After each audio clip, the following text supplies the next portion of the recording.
आपण पाहत आहात सत्य व रोखठोक न्यूज चॅनल महावृत्त न्यूज. आवाज तुमचा, ताकद आमची.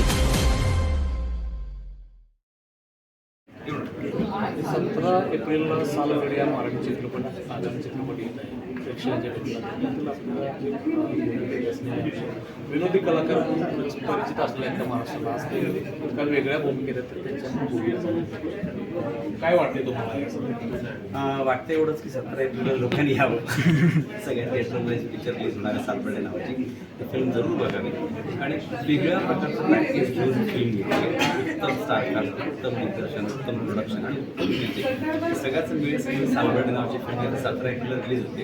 आणि मला असं वाटतं की ज्या पिक्चरात मी एका पठडीत बघत आला की छेद देणाऱ्या भूमिका करणाऱ्या ही फिल्म आहे. मला असं वाटतं की फिल्म नक्की बघा, तुम्हाला नक्कीच आनंद होईल आणि सगळ्यात आनंदाबरोबर तुम्हाला एक वेगळी काहीतरी उपदेश देऊन आले. आपल्याला काय वाटतं? नाही, कसं आहे, चांगली फिल्म असली तर लोक गर्दी करतात. म्हणजे याची कितीतरी उदाहरण आहे. दशावतार असेल, आता थांबायचं नाही, किंवा आता क्रांतीज्योती जो येऊन गेला. तर आमची फिल्म थोडीशी चांगली बनवण्याचा आम्ही प्रयत्न केला आणि नक्कीच ते तुमचं मनोरंजन करेल. तर या निमित्ताने सर्व प्रेक्षकांना एवढीच विनंती की तुम्ही चांगल्या फिल्मची वाट बघत असता तर ही फिल्म आम्ही घेऊन आलो आहे. तर 17 एप्रिलला सालबर्डे रिलीज होते. तर तुम्ही थिएटरला जाऊन बघा, प्लीज OTTची वाट बघू नका, थिएटरमध्येच जाऊन बघा. कारण जोपर्यंत मराठी प्रेक्षक थिएटरमध्ये जात नाही तोपर्यंत मराठी सिनेमा मोठा होणार. मराठी चित्रपटांना थिएटर्स मिळत नव्हते आणि आता आपण बोलतो हॉस्टेलचं बोर्ड लागलं, बऱ्यापैकी आपण जरासं चांगले एक पाऊल पडलं. काय वाटतं? नाही, चांगलं आहे ना, आशादायक आहे. म्हणजे नुसतंच सिनेमे नाही तर नाटकं सुद्धा, नाटकांना लोक गर्दी करतात. म्हणजे लोकांची भूक आहे, लोकांना चांगलं दिलं की लोक थिएटरला येतात. फक्त गरज आहे की चांगलं काहीतरी लोकांसमोर आणले. तोच प्रयत्न मी या फिल्मद्वारे सुद्धा केला. तुम्हाला या चित्रपट करताना अंधश्रद्धेवरचे चित्रपट करत असताना वास्तविकता काय जाणवली तुम्हाला? खूप भयानक आहे. आम्ही ही फिल्म करत असताना याच्यातल्या ज्या घटना आहेत आणि सत्य घटनेवर आधारित फिल्म आहे. याच्यातल्या ज्या घटना आहेत त्या जेव्हा आम्ही ऐकल्या तेव्हा शॉकिंग होती.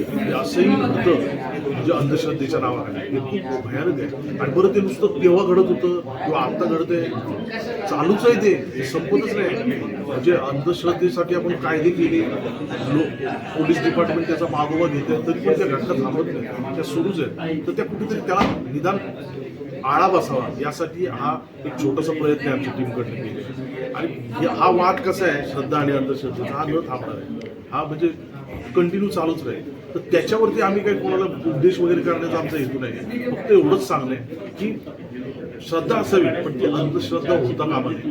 तर त्याच्या आहारी जाऊ नका, नाहीतर त्याचे आपण आत्ताच बघतोय की त्याचे परिणाम भयानक आहेत. त्याच्यामुळे एवढंच सांगण्याचा आमचा प्रामाणिक हेतू आहे. सगळ्यांना एवढीच विनंती आहे, चांगली फिल्मची वाट बघते, चांगली फिल्म येते 17 एप्रिलला सालबर्डे, तेव्हा नक्की जाऊन.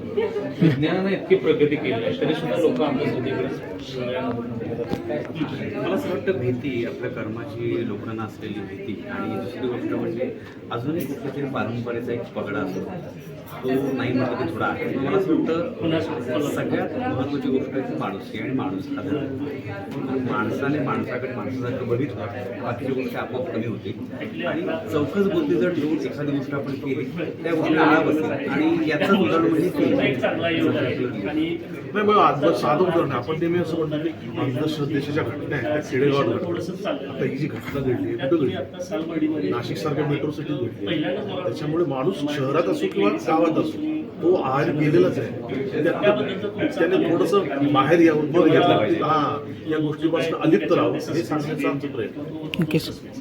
तर नक्कीच आपल्याला ज्या 17 एप्रिलला जे मराठी चित्रपट प्रेक्षकाने थिएटरमध्ये जाऊन गणपती शुभेच्छा द्याव्या. त्या सांभाळीसाठी आमच्या पूर्ण कोल्हापूर पत्रिका. महावृत्त न्यूज चॅनलला लाईक करा, शेअर करा आणि सबस्क्राईब करा.